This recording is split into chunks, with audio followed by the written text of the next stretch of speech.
Good afternoon, everyone. Welcome to today's professional lunch at the Foreign Correspondents Club of Japan.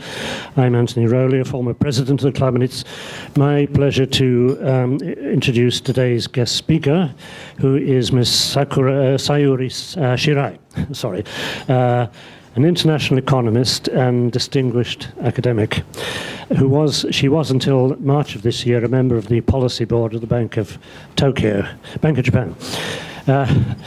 She's going to talk to us today about monetary policy, including, what has become known by the rather inelegant acronym of UMP, or Unconventional Monetary Policy. Those of us, I think, who like myself attended the G7 finance ministers meeting in Sendai last week, and also the G7 summit in Ise-Shima, will know that a good deal of debate at these meetings was on the need for fiscal stimulus as much as on monetary expansion. And today, of course, Prime Minister Abe will be announcing a delay in hiking Japan's national consumption tax, along perhaps with a package of other fiscal measures. Does this mean that perhaps excessive reliance on monetary policy in recent years as a means to spur economic growth in Japan and elsewhere is diminishing? Probably not. I think it points to a recognition of the fact that there needs to be a better balance between fiscal and monetary policy. Dr. Shirai, I'm so sorry, will be making a PowerPoint presentation, this one today.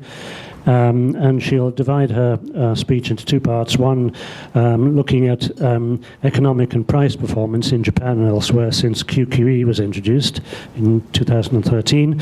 And then she will address broader monetary policy issues. She's obviously very well qualified to explain such issues to us. She's currently a guest professor at Keio University and also a visiting scholar at the Asian Development Bank Institute here in Tokyo. Dr. Shirai was a member of the policy board of the Bank of Japan, as I said, from April 2011 to March 2016. So she predated the Kuroda era at Japan's central bank. During her 5 years on the policy board, she wrote and spoke extensively on monetary issues, on inflation targeting, European crises, global financial flows, monetary frameworks in emerging Asia, and so on. She takes great pride in the fact that she researches and prepares all of her own speeches, and she's delivered an enormous number of those in many, many countries. So she is indeed an international figure. Among other things, Dr. Shirai also served as an economist at the International Monetary Fund from 1993 to 1998. She graduated from Keio University and holds a PhD in economics from Columbia University. She's the author of numerous articles in professional journals and has published 10 books and co-authored one book on China's exchange rate system. She is currently, in fact, writing a book in both Japanese and English, which will be published in both languages, looking at really the dynamics or mechanics of monetary policy, and explaining it in terms that many ordinary people like ourselves can understand.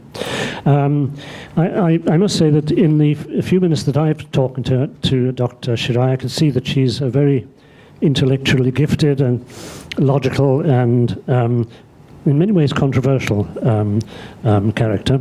She has very firm views, for example, on the merits or demerits of negative interest rates, which I, for one, look forward to hearing. Anyway, I won't take up any more time. I will ask you to put your cell phones on manner mode or switch them off. And please join me in welcoming our speaker.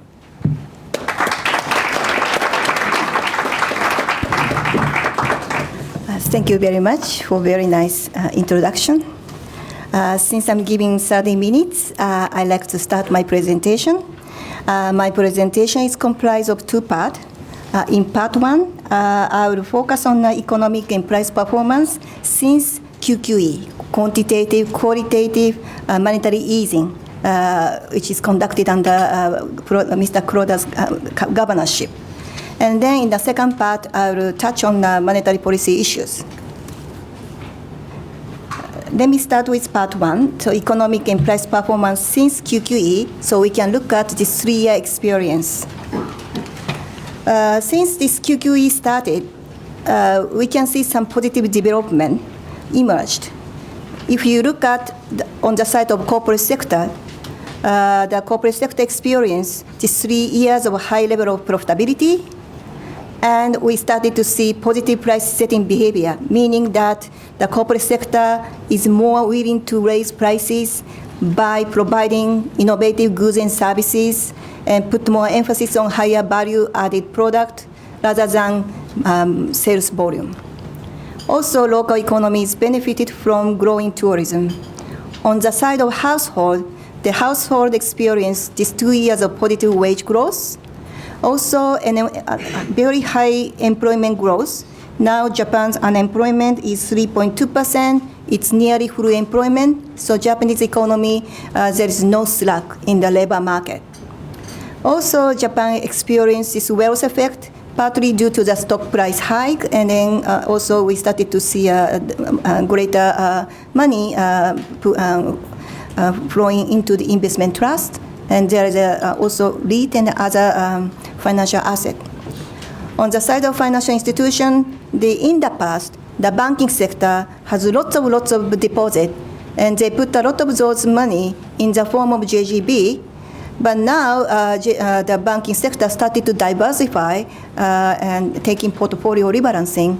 Also, they experienced high level of profitability. If we look at the Japan CPI, this is a headline CPI year-on-year basis. And if energy is excluded, I can say that Japan almost overcame the mild deflation. So before this QQE, so QQE started in April 2013. So before April 2013, Japan had a very mild deflation. We never had a serious deflation. It was a very mild in the sense that the average inflation was more or less around 0%, slightly negative. Now, since this QQE started, the inflation started to turn into positive from June 2013. And for a while, the energy, this is a contribution coming from energy. Energy is accounted for about 50%. So to be precise, the 50% of Japan's CPI up to the consumption tax hike in April 2014, 50% of inflation came from energies. Why? Because energy prices were so high for many years. And then together with massive yen's depreciation created higher imported energy prices. That certainly contributed to the Japan's higher inflation. Now you can see a jump in this chart, the blue line. The jump from April 2014, this 2% of inflation came from this consumption tax hike. So you got to exclude that. Once you exclude it, I can say that Japan's headline CPI in 2013 was 0.9. In 2014, it was around 0.9. In 2015, 0.2. And right now, Japan's inflation is so sluggish, and you can see it's mainly because of the low energy prices.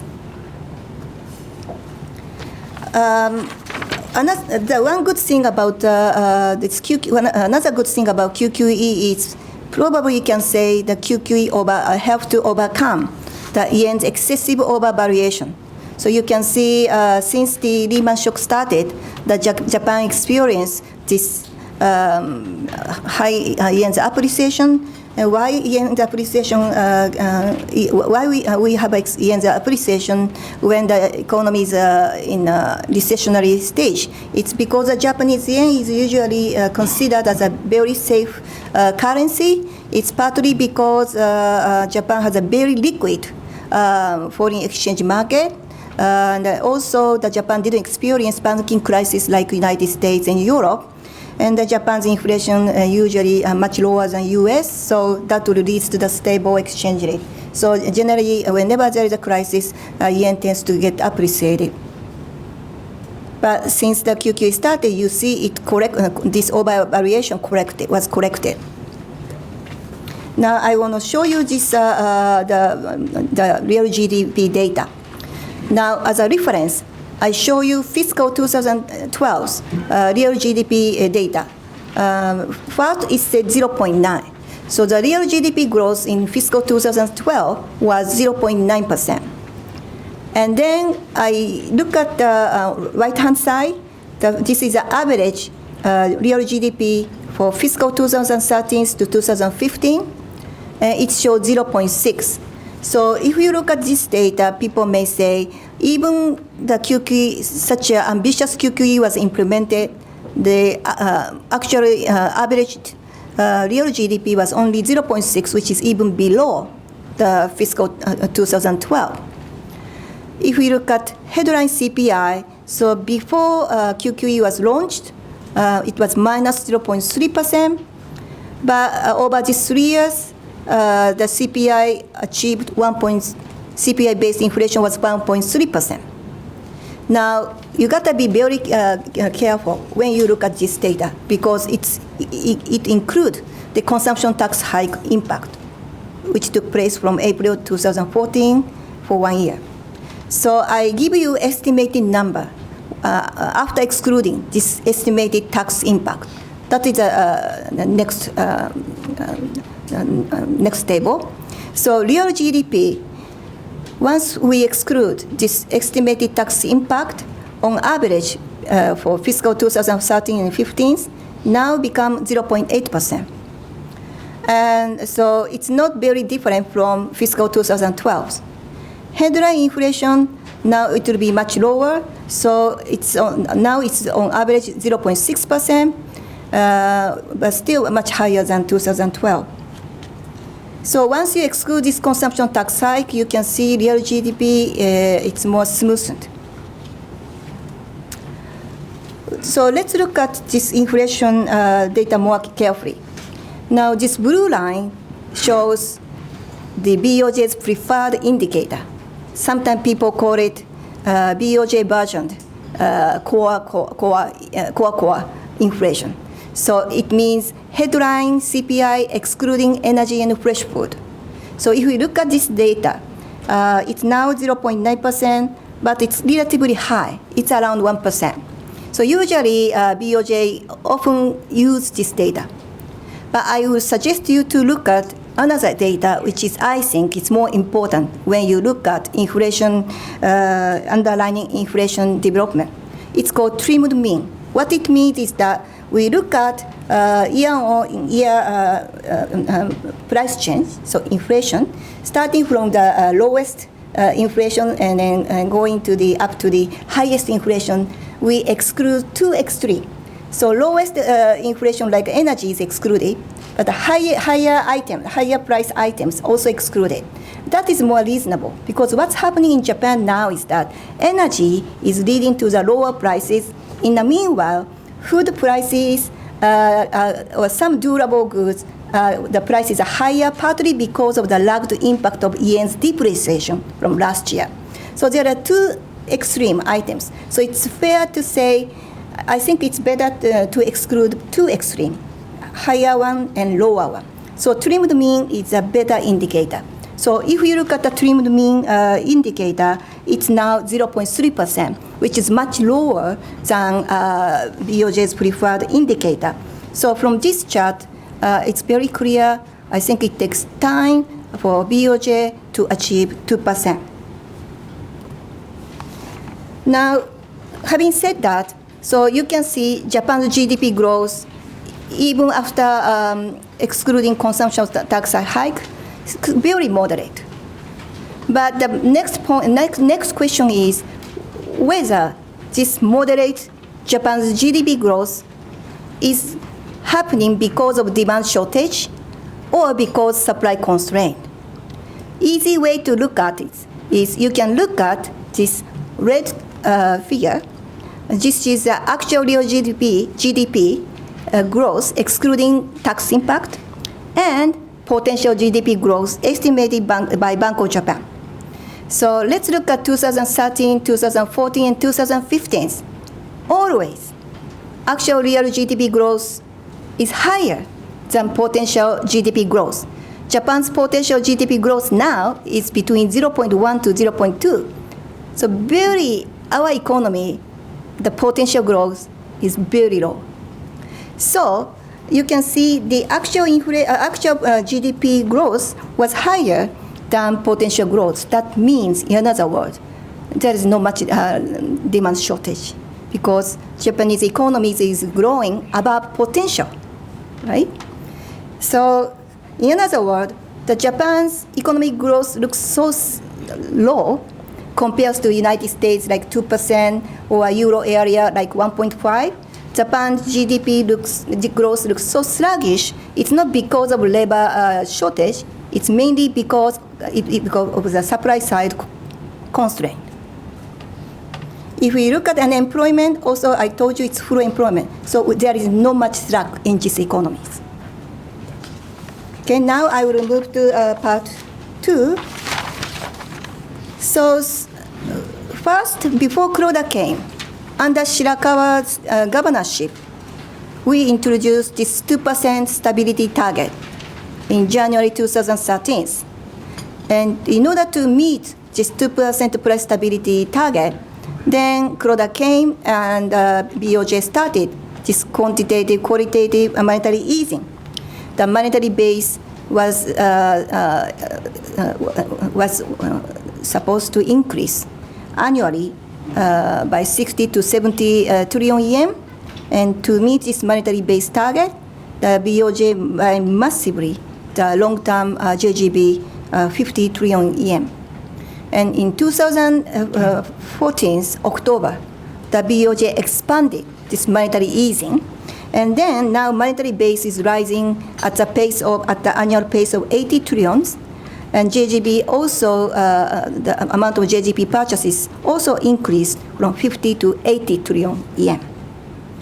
And then finally, additional monetary easing took place in January 2016. The BOJ adopted the negative interest rate while keeping other instrument constant. So how BOJ explained this, the final decision which took place in January 2016, the BOJ said, by introducing this negative interest rate, they have greater scope for additional monetary easing in terms of 3 dimensions. 3 dimensions means quantity. Quantity means monetary base and massive JGB purchases. Quality means the average maturity of BOJ's JGB purchases, and also include ETF or REIT, the risky asset, and then negative interest rate. So BOJ say to each dimension there is a greater scope. And remember that when the BOJ introduced this negative interest rate, it applies to the overnight, the deposit rate that the commercial banks place at BOJ. So actually, negative interest rates apply to the deposit rate, okay, of BOJ's of the deposit placed at BOJ. So then BOJ said this will exert further downward pressure on the interest rate across the entire yield curve in combination with large-scale purchases of JGBs. So what's happening since then? Now, in the case of Japanese banking sector, it's overcrowded, meaning that the loan-to-deposit ratio is only about 60%. The deposit is rising much faster than credit growth. So there is so much liquidity coming from deposit and too much competition in the banking sector. And then together with this long monetary easing conducted by BOJ and the Shirakawa and so on, the interest rate, this lending rate, is declining over the period. So before this January negative interest rate decision took place, the gap between lending rate and the deposit rate was so low. It's below 1%, nearly 1%. And then it became even lower because deposit rate has to remain positive, right? But because the JGB yield and all the other interest rate became lower, so the lending rate declined. As a result, this margin shrunk even more. Another interesting thing, what's happened since January 2016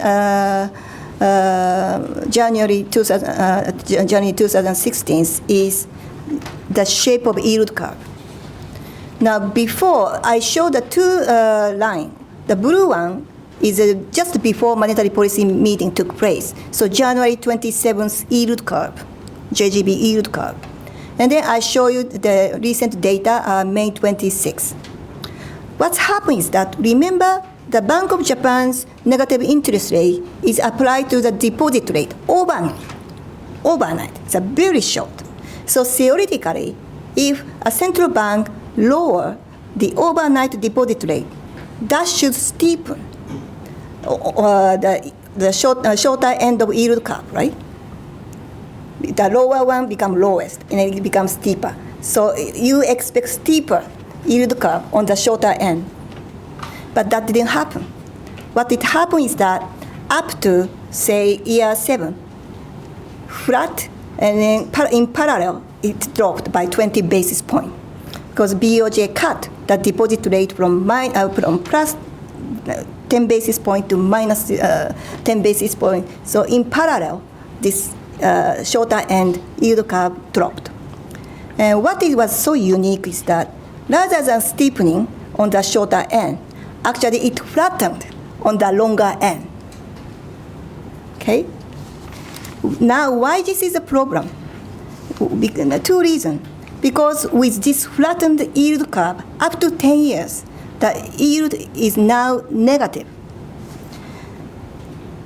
So many investors cannot make any money with negative interest rate. Another problem, if you face this kind of flattened yield curve,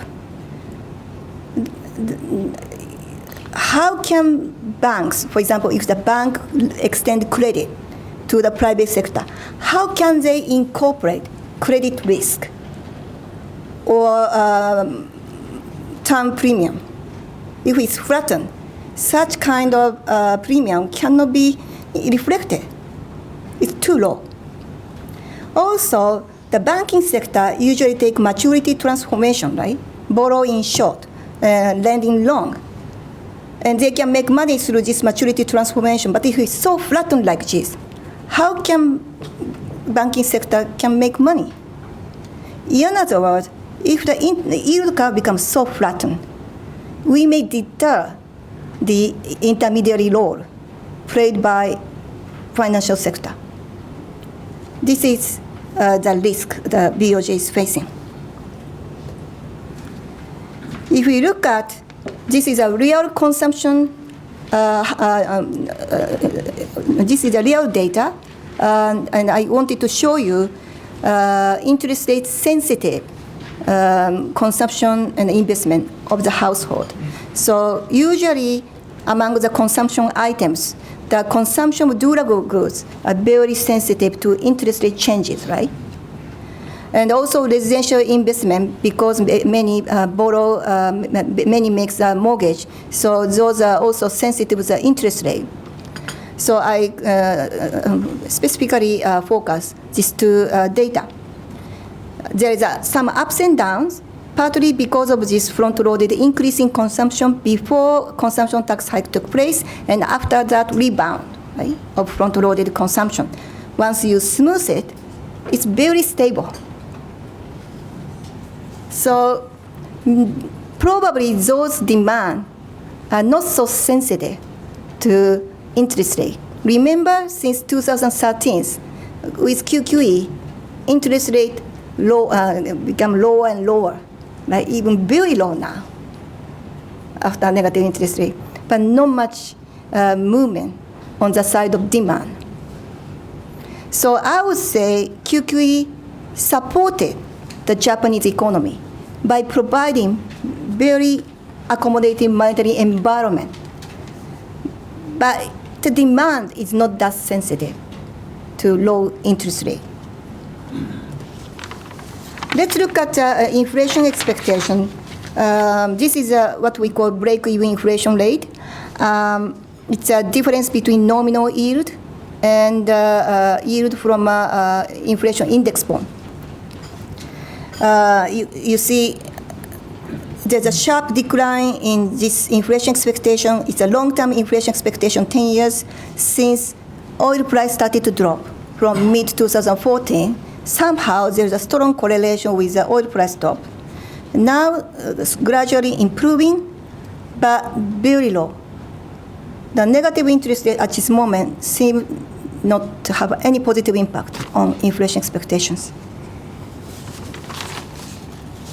Another data I want to show you. Usually, central bankers, when they do monetary easing, they want to check the scale of monetary accommodation. How do they check? The same thing is conducted by Fed and ECB. One way to look at how accommodated the country's monetary easing is to compare so-called the equilibrium interest rate. Equilibrium interest rate is an interest rate which is supposed to prevail in the economy with full employment, full utilization of production capacity. It's estimated numbers conducted by BOJ. And I also show you sort of actual real long-term interest rate. If this real long-term interest rate is much lower than equilibrium, that means very accommodating. Okay? So you can see since 2013, QQE took place. QQE was very successful in terms of lowering the real 10-year interest rate. And this gap is so big.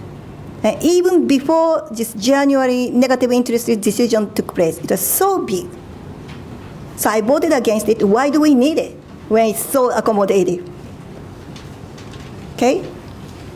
If it's tighter or reverse, then it's justified.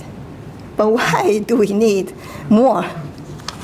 Okay, then finally, I want to compare between Japan and Euro area.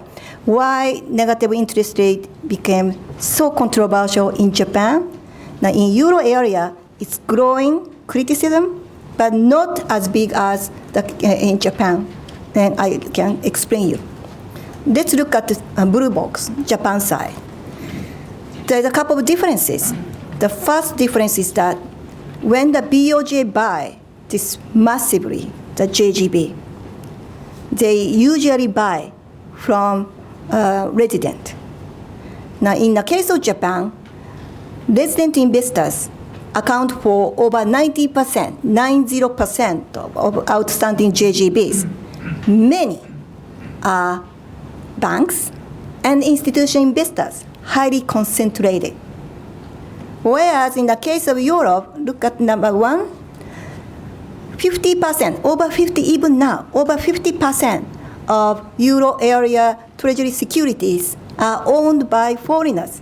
So ECB can buy the JGB from non-resident. Actually, that's what's happening. At this moment, they don't need to buy a lot from, say, German institutional investors. Okay, so under this situation in Japan, when the BOJ buy JGB from banking sector, we have to really understand banking sector's behavior. Because banks, remember, they have so much deposit, but not much place to place for credit extension. So in the past, they used to hold JGB. So what are they going to do after they sell JGB to Bank of Japan? So on the side of banking sector, banks have two decisions. One is keeping JGB up to maturity and earn the interest rate income, or sell those JGB to BOJ and keep those money at the deposit with BOJ.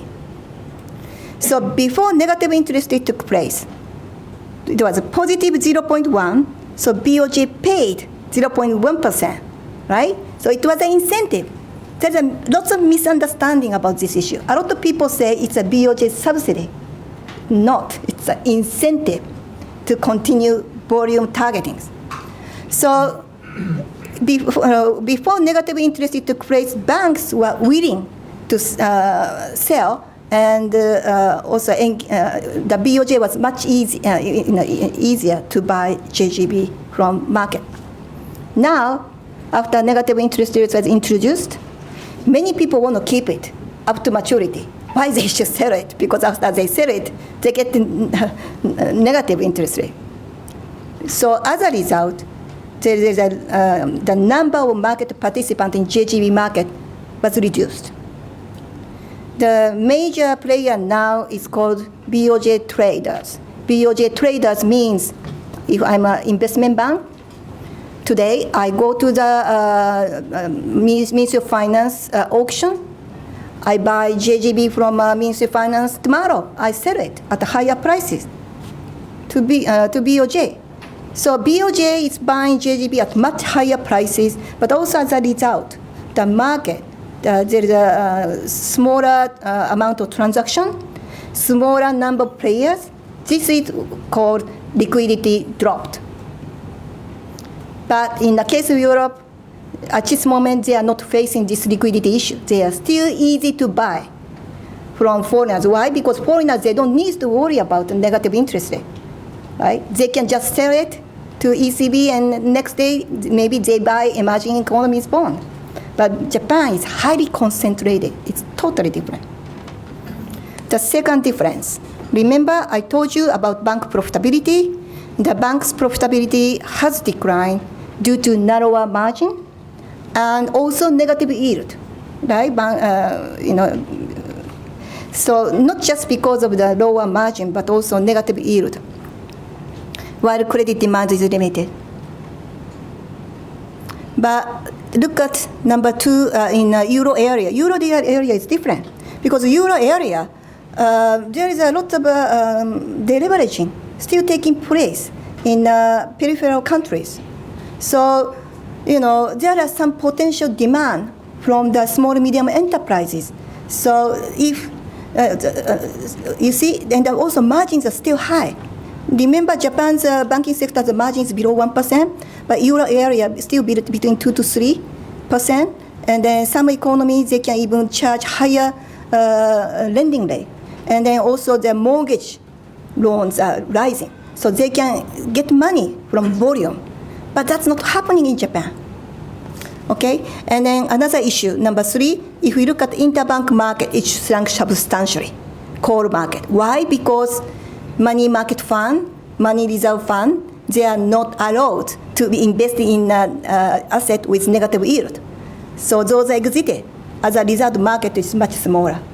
But that issue is not big in euro area because before negative interest rates took place already, the euro area's interbank market is fragmented because of this sovereign crisis and so on. So there's not much impact from negative interest rate, but there's a big impact in the case of Japan.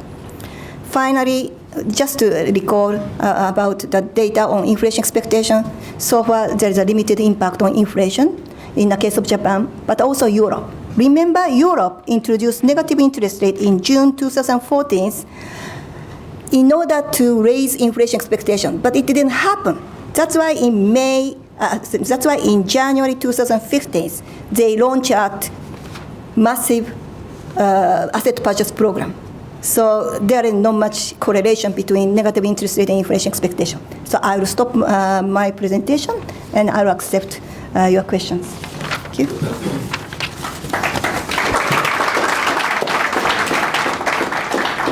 Thank you very much for a very intensive analysis. We'll turn to questions now from the working press first.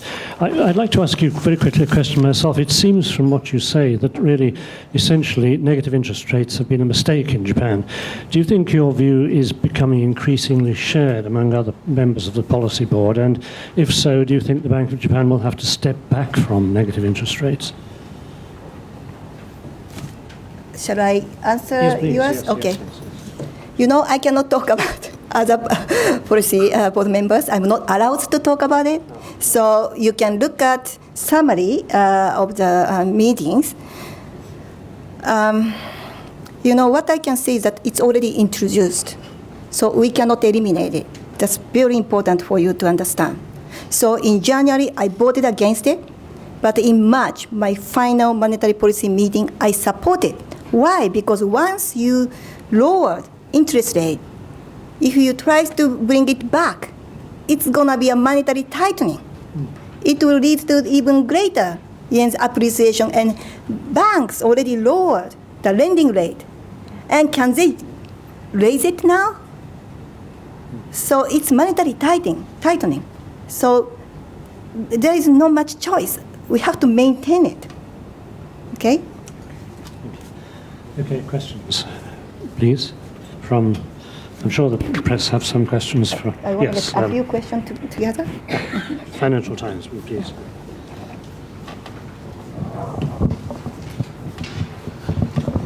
Thank you. Robin Harding from the Financial Times. One of the most striking things about the move to negative rates was that there was no public debate beforehand, and it seemed almost no debate within the Bank of Japan beforehand. It happened very quickly. Could you comment on the policy-making process that the Bank of Japan uses? And is there adequate debate within the bank about the policy options before they happen? Would it be helpful to have more public debate about these things before they happen? Could you just comment on how the bank makes its decisions? Thank you. You know, I'm not allowed to talk about it. So you have to look at the minutes. Even I completed my term, I still, there is some obligation, but yeah, go ahead. But is it okay to, I mean, if people who've been in the bank can then never talk about what happens in the bank, does that make for an adequate policy-making process? So you can look at the minutes. There are some discussion there. Full discussion is disclosed in public 10 years later, right? By including name. So, but what I can say is that I'm very outspoken, and I already give a lot of interview in Japanese media. I thought can I say my view? I'm not completely against the negative interest rate. I just thought the timing was bad. Okay, it was not well prepared.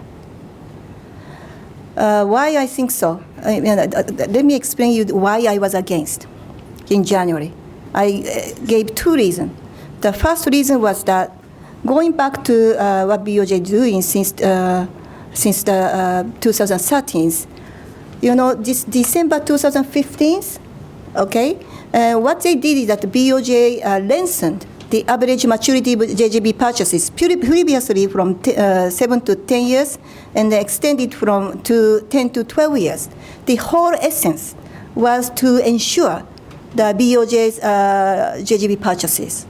Okay, so December, we took this decision to ensure this sustainability of JGB purchase program, right? And January, why should we introduce negative interest rate, which is inconsistent, inconsistent with asset purchase program? So my first reason, which is already clearly listed on the public statement in January 30th, it's right after doing this decision in December 2015, this supplementary measure. And then immediately in the next MPM, if we introduce negative interest rate, this gives a wrong signal to the market that BOJ admitted the further asset purchase program reached limit. And also, BOJ historically denied negative interest because we all knew about this inconsistency and the impact on the banking sector, all these things, right? So even January, before this meeting, Mr. Kuroda denied. So if somebody is completely denying, and all of a sudden introducing this policy, then I was worried that whole logics, which is embedded in QQE, may be undermined because of misunderstanding. Because I supported QQE and I really think 2% is so important, I felt this inconsistency is not acceptable. That's my first reason. The second, this deposit interest rate, negative interest is so complex. It's 3-layer system. It's so complicated. Even today, I think very few people can understand it. So I felt this complexity. So I thought maybe people get a lot of confusion. And because it's so complex, people will not understand it. And then actually, 2 days after this decision, all of a sudden, yen started to appreciate, and then Japanese stock started to go down, right? I talked with a couple of foreign investors, and they mentioned once they realized that BOJ is only applying negative interest rate to 10 to 30 trillions out of 220 or 230 excess reserve. It's so small. So they thought this is so small tools, whereas the ECB apply minus 0.54 to all, right? So this actually misunderstanding took place, and I anticipated. So I was against. And just to summarize, I felt that negative interest is important. If we introduce it, it should be introduced at the time of tapering, right? Because once the BOJ starts to reduce the amount of asset purchases, it might have an impact on the interest rate hike. So with a negative interest rate, it has some mitigating element. So to me, it's logically consistent to have the negative interest rate together with tapering. So that will be much lower later. That was what I was envisaged. Martin.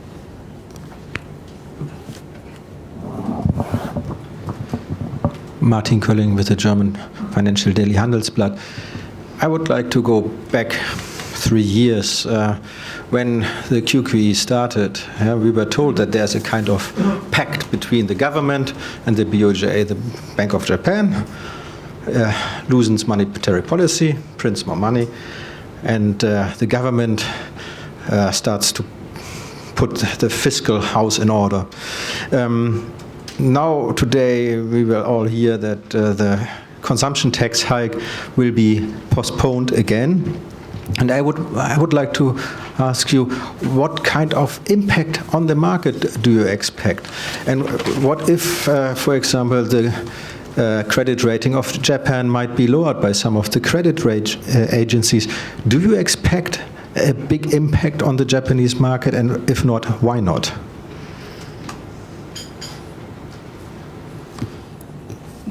Very sensitive question. I think, this postponement, it's already decided. So, but also the majority of Japanese public wanted, right? According to the opinion survey, many people wanted postponement. But before I answer to your question, let's go back to the consumption tax hike in April 2014. Actually, this impact was very big, beyond everybody's expectation. And why this impact was so big, the negative impact of consumption tax hike was so big, I believe it's number one, it created sort of price shocks. Because before, remember, the Japan, there was a very stable prices, right? So around 0%. And all of a sudden, say May or June 2014, inflation shoot up to 3.5%, of which 2% come from consumption tax hike, 1.5 came from yen's depreciation and other monetary easing measures. So I guess it was big shock to the household, and because they never get used to such kind of price hike. And consumption tax hike took place, it's a third time, but the last time was 1997. So all of a sudden, people realized there will be higher prices. So everybody rushed, and it created very large front-loaded increase in consumption, so that's why there's a rebound. And at the same time, in 2013, there's a lot of public investment took place, right? And that led to the labor shortage in construction. Also through yen's depreciation, it created higher materials prices. All this led to the some kind of inflation. So it created price shocks. And then at the time, the nominal wage started to increase from April 2014, but inflation was just too high compared to the nominal wage growth. So in reality, the real wage dropped substantially. That was, I think, main reason why there was a very sluggish demand once consumption tax hike took place. But now, I think situations are changing. One, because already front-loaded consumption, increase in consumption took place, and there will be the second round of front-loaded increase will be limited. And second, now we have a very high employment growth, wages in nominal term rising continuously. So this wage and income and employment environment is much more favorable than before 2014 consumption tax hike. In order to respond to your question, what I can say, first of all, is since already decided, I do hope that this potential economic growth will be much higher when, by the time the next consumption tax hike takes place, 2019. Remember, the Japanese economy is so modest. Economy is so modest, not because of the lack of demand. It's because of the supply side constraint. So it's mainly because of the lower TFP growth, productivity growth, and then partially because of the demographics. So by 2019, I really hope that government do more structural reform, create more industry, and then we will have a higher potential growth. Since already decided, so I really hope that we can have more, we can mitigate this production constraint. This impact on the market, like downgrading, I think we have to check, because I remember before this decision was made, some credit rating companies were mentioning they will not take immediate action. I think they want to take a wait-and-see attitude about this whole fiscal consolidation package. So I think it's still too early to say about the immediate reaction from a credit rating agency. Market, JGB market, because at this moment, I think we all know it's BOJ is buying so massively, so we may not see a big impact on the interest rate. But in the end, the Japanese long-term interest rate is also influenced by U.S. interest rate and other countries. So, once those interest rates start to go up, we might get some impact. So it's not very clear about the impact. So I'd like to see what will happen with this fiscal consolidation plan. Okay, next question. Yes.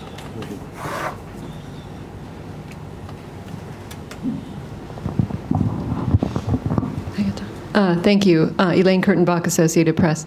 Going back partly to Anthony's first question, and your comment that we are in negative interest rate territory, so therefore we're kind of stuck with it for now.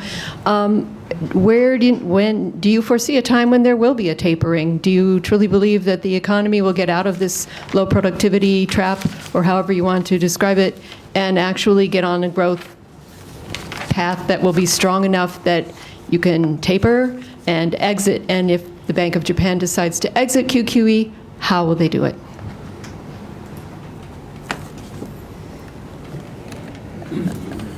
I was quite outspoken when I was a policymaker about my view.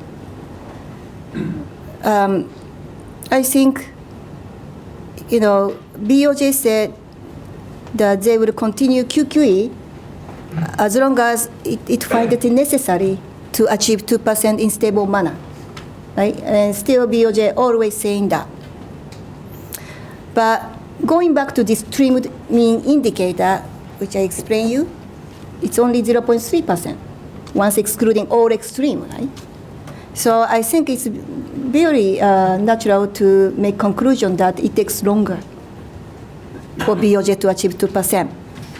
So if it takes very long to achieve 2%, what BOJ should do?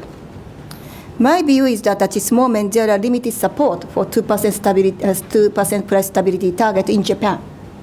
But 2% we should not give up, because 2% together with higher potential economic growth are very important when we think about sustainability of economies in this rapidly progressing aging society.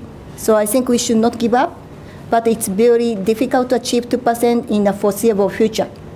So my idea is that while maintaining 2% target, maybe start with 1%, and then try to achieve 1% in stable manner.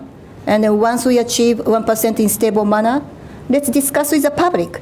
And if the public thinks the economy is not that bad with inflation, 1% inflation economies, then we can try to have a higher target. So this kind of step probably important, because if BOJ stick to the 2%, we don't see when that will happen, right? Then the question will be, then can BOJ continue the current asset purchase program? You know, the monetary base as a percent of GDP is over 70%, 77 now. The JGB holding as a percent of GDP is 62%, including short-term government bond, over 70. BOJ's buying, in terms of JGB long-term outstanding, the BOJ's holding is 1/3, right? If you look at what's happening in JGB bucket, just to summarize what I said, there's a sharp decline in liquidity. Not many countries experience this kind of decline in liquidity because of the asset purchase program. If you look at the case of United States, there's a liquidity program, but those are mainly caused by tighter financial regulation. But in Japan, I think it's more to do with the asset purchase program. So we really have to pay attention to this liquidity issue. Another issue, going back to the yield curve, which I showed you, very flattened. Interest rate is so low.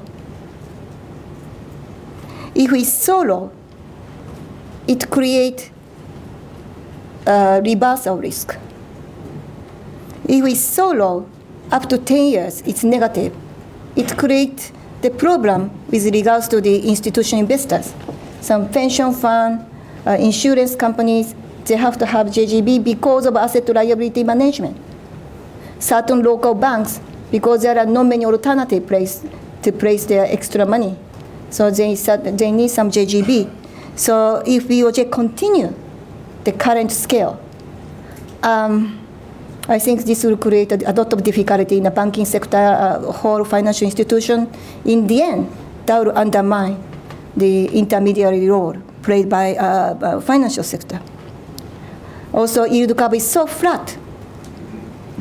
So my sense is that because BOJ is buying so massively and BOJ is successful in terms of creating very accommodating monetary environment.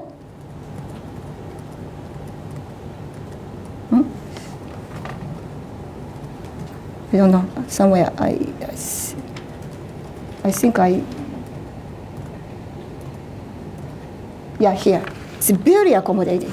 So BOJ is very successful. My point is that BOJ did everything it can do.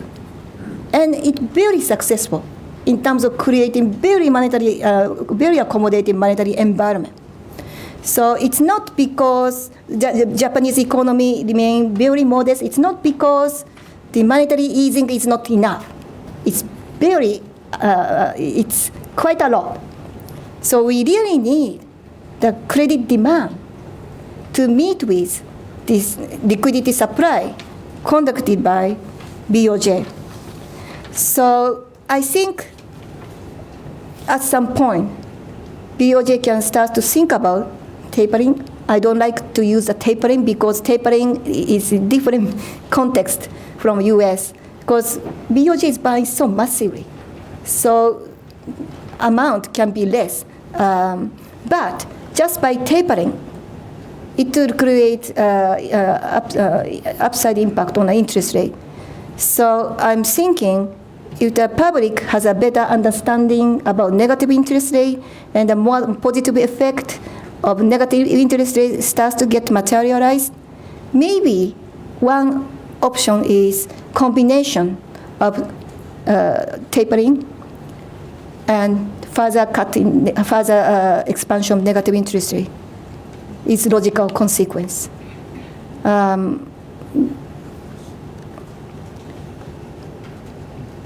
Did I answer to your question? At what point does this become a crisis? I mean, the balance sheet effect on the Bank of Japan and also on private institutions, when interest rates do eventually start to rise, they face significant capital losses. I mean, do you think that could become a crisis at some point? I see. You know, BOJ is accumulating legal reserves and also allowances. And at this moment, as of March 2016, their own capital is about 7 trillion. Okay? So how the BOJ face the deficit? The BOJ is likely to face fiscal deficit when they start to increase the deposit rate. Mm-hmm. Remember, deposit rate is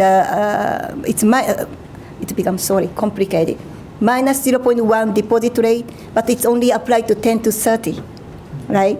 Majority is the positive 0.1, and once the BOJ starts to normalize, all will be integrated. So this will go up. So you can easily calculate the excess reserve and, say 1%, if the BOJ increase interest rate to 1%, right?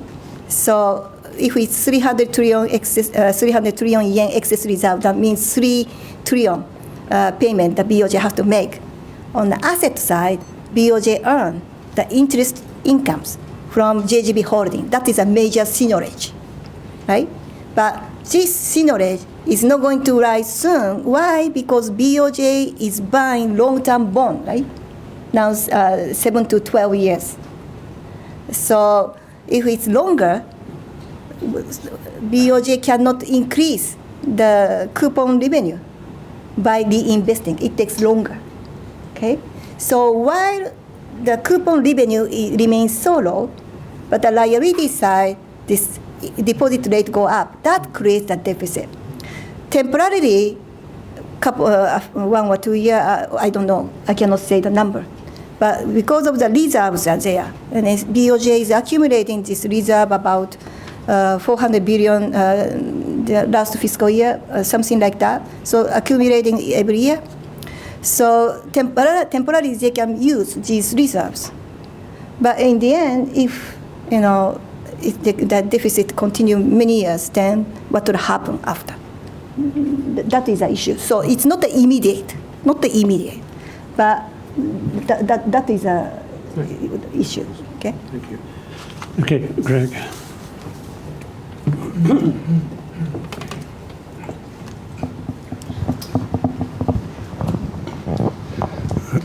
Gregory Clark, freelance. You've said in one and the same speech that the problem is the lack of credit demand, and you've also said there's a problem of supply. How can you have a problem? If there's a problem of supply, how do you square that with a lack of credit demand? But anyway, that's. I want to ask a deeper question.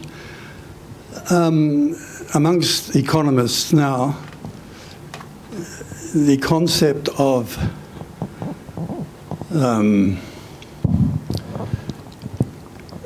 central bank being able to issue unlimited amounts of money, some people rudely call it helicopter money, but that there is no restraint on central banks or governments, or central banks lending to governments for fiscal purposes. Everyone agrees that there's a lack of fiscal demand, and the governments will not supply the demand because they say they don't have the funds. That central banks can supply unlimited amounts of funds to central governments for fiscal purposes, provided it is a non-inflationary situation. I mean, people like Adair Turner, some quite important economists, have propagated this, and yet it creates absolutely no response amongst central bankers. It's as if somebody said, hey, water can go downhill.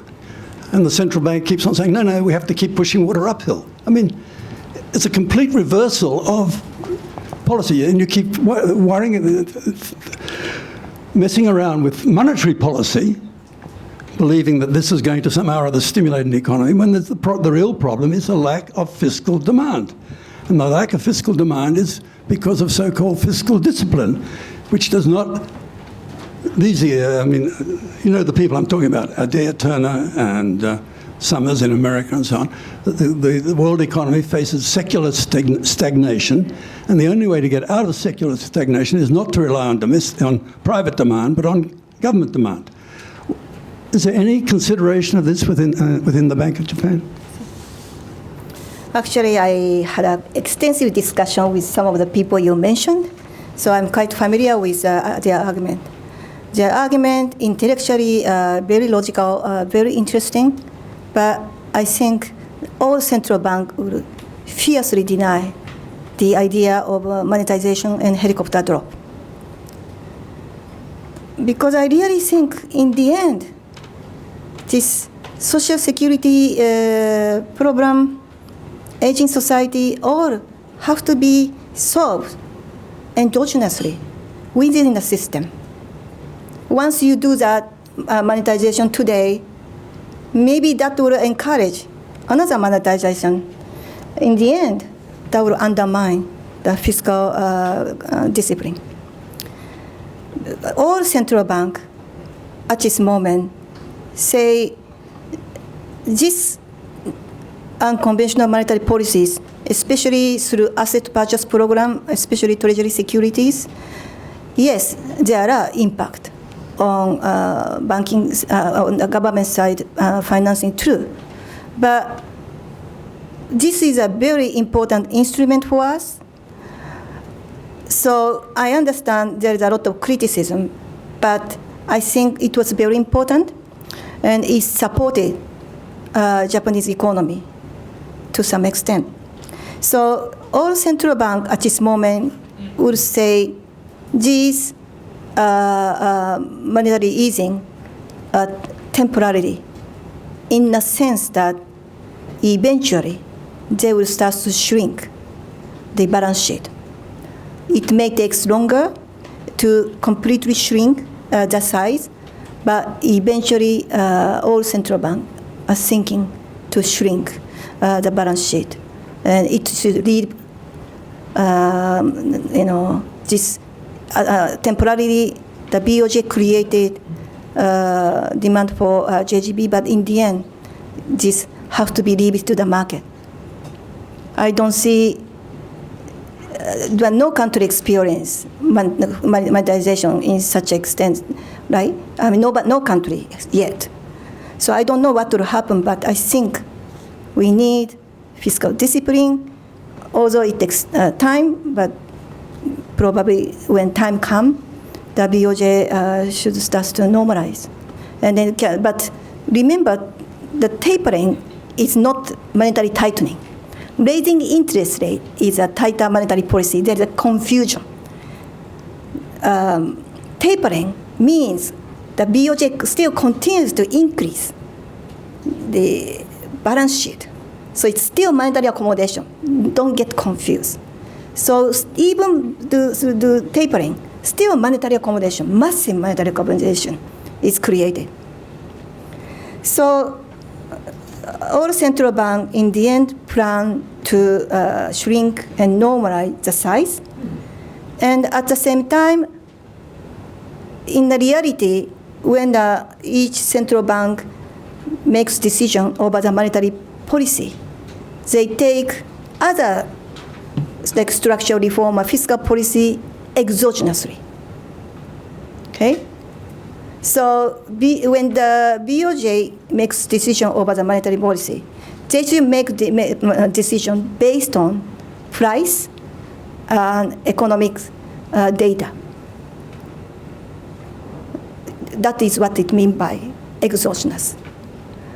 As long as BOJ stick to this discipline, I still think the central bank's money is not monetization.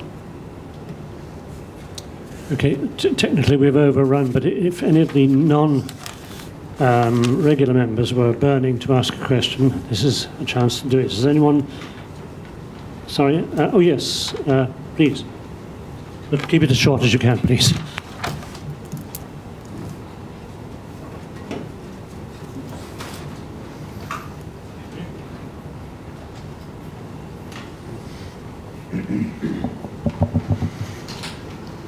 Nicholas Smith, CLSA. You're talking about how it's not tapering, but aren't you up against a hard stop on monetary policy really towards the end of this year and early next year anyway? So for one thing, traded value in the bond market ex-BOJ traders has dropped to nothing, and licensed banks holdings are down at 10%, and they're hitting the limit of what they can sell while considering BIS limits. And on the other side, you're crushing the banking system and the insurance system already.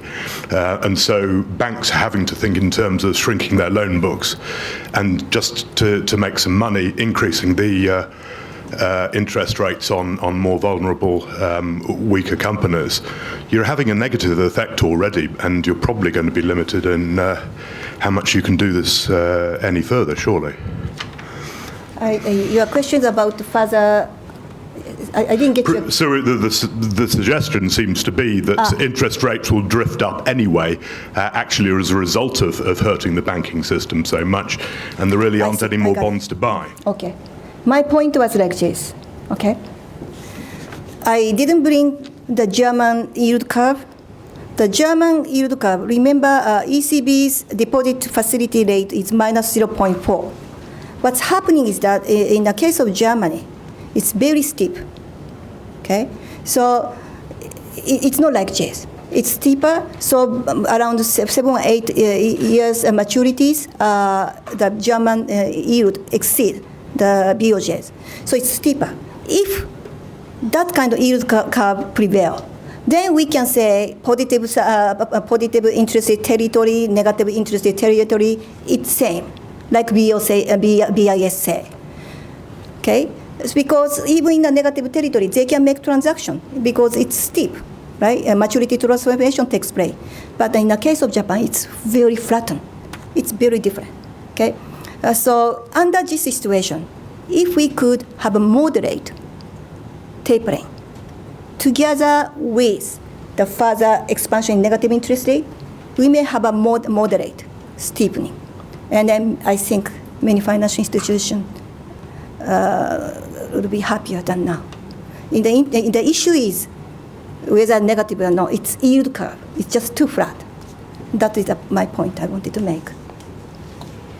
Okay, we are over time, so let me just thank you very much for your very interesting analysis. I, for one, am looking forward to reading your book, and Shirai-san did say that she's quite happy to be interviewed by the foreign press in Japanese or in English, so please take advantage of that opportunity. And let me, as is the custom here, offer you a 1-year honorary membership of the club. Oh, really? Hope that you'll come back and talk to us again. Thank you very much.